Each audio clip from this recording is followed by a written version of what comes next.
یہ ظلم کر رہے ہیں, حد سے زیادہ ظلم ہو رہا ہے, نہیں انصاف ہو رہا. اگلی بات رہ گئی کہ پوری دنیا میں قتل و غارت ہو رہی ہے, اس میں کوئی شک نہیں ہے, لیکن کشمیر کے لیے ہم نے کیا کیا؟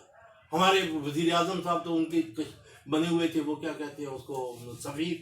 کیا کیا؟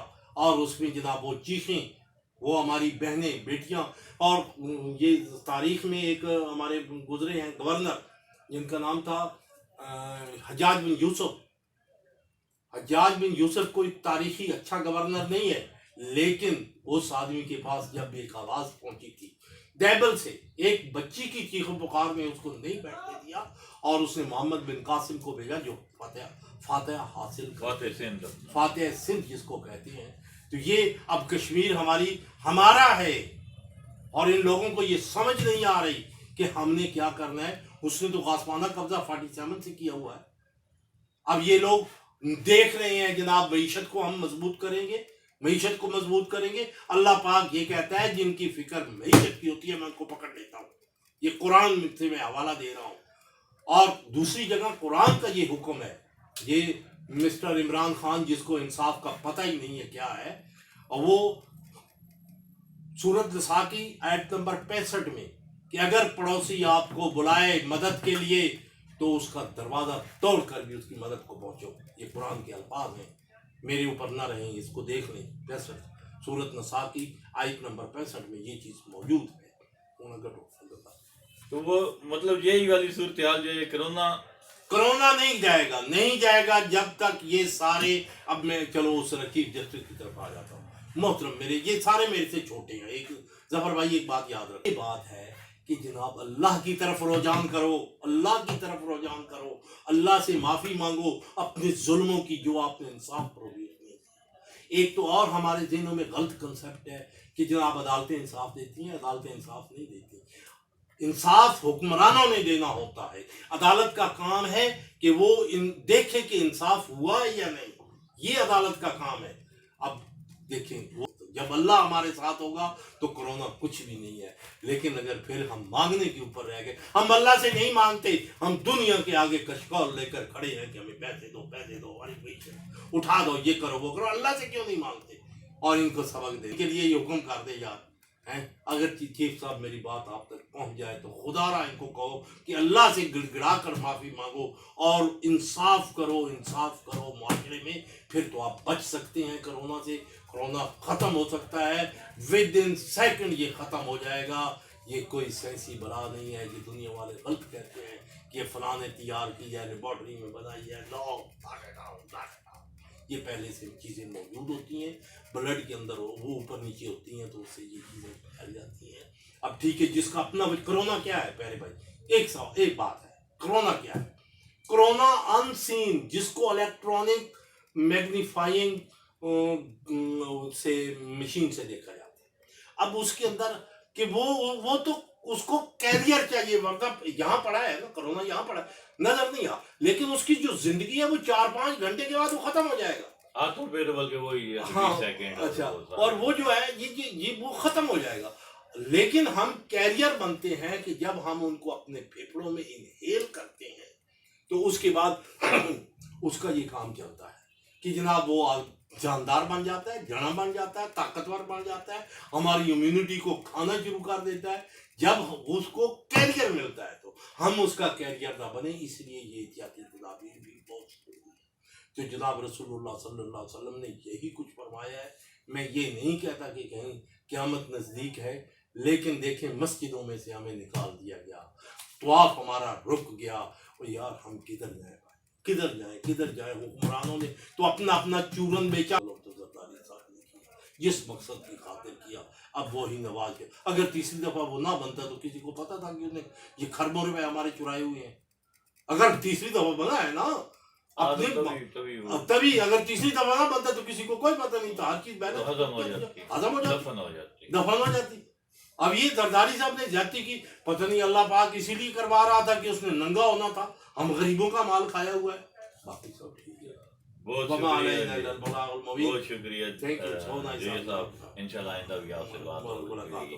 جی ناظرین, تو آج کے لیے اتنا ہی. انشاءاللہ ملتے ہیں پھر کسی اور پروگرام میں. بہت شکریہ.